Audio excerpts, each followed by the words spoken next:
আসসালামু আলাইকুম। বর্তমানে ইউক্রেন রাশিয়ার যুদ্ধে এক আতঙ্কের নাম কামিকাজি ড্রোন। প্রথমেই দেখে নেওয়া যাক এটা কিভাবে কাজ করে। কামিকাজি একটি জাপানি শব্দ, এর মানে হচ্ছে সুইসাইড অ্যাটাক। দ্বিতীয় বিশ্বযুদ্ধে জাপানের এক সেনাবাহিনীর গ্রুপ মিত্রশক্তির উপর এরিয়াল অ্যাটাক চালাতেন। এরিয়াল অ্যাটাক বলতে আমরা আকাশ পথে যে অ্যাটাক করা হয় সেটাকে বুঝি। এক্ষেত্রে বোমাভর্তি প্লেন নিয়ে তারা সরাসরি টার্গেটের উপর ক্র্যাশ করতে। সেই ধরনের কাজের জন্য এই ড্রোনের নাম কামিকাজি ড্রোন।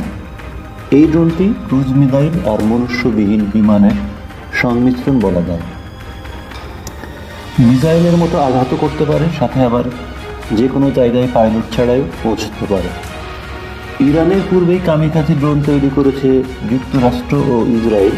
সেটা 1980 সালের ট্যাকটিক রেইনবো নামে এক প্রজেক্টে তারা তৈরি করেছিল, যা অনেকেই হয়তো এখনো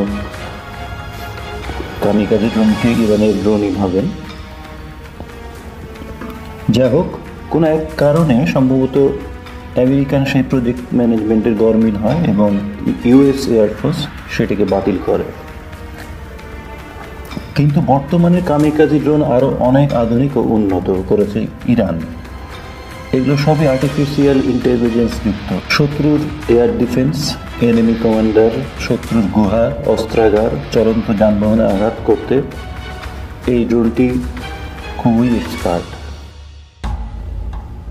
ইউক্রেনে ইরানি ড্রোনের ব্যবহার তেহরানের সামরিক শিল্পের জন্য প্রযুক্তি ও ভূ রাজনীতি দুই দিক থেকেই বড় পদাঙ্ক।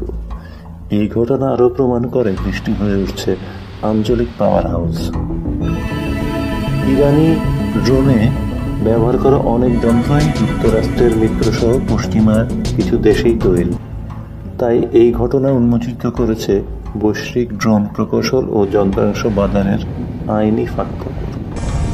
ইউক্রেনে বিধ্বস্ত হওয়া সাইজ 136 কামিকাজি ড্রোনের একটি চিত্র পাওয়া গেছে। খার্কিভের কুপিয়ানস্ক অঞ্চলে এটাকে গুলি করে ভূপাতিত করা হয়েছে বলে মনে করা হচ্ছে। ড্রোনটির একটি ডানা দেখা গেছে, যেখানে ইংরেজিতে M214 পরিচিত সংকেতের সাথে সিরিলিক ভাষায় লেখা রয়েছে গেরান 2।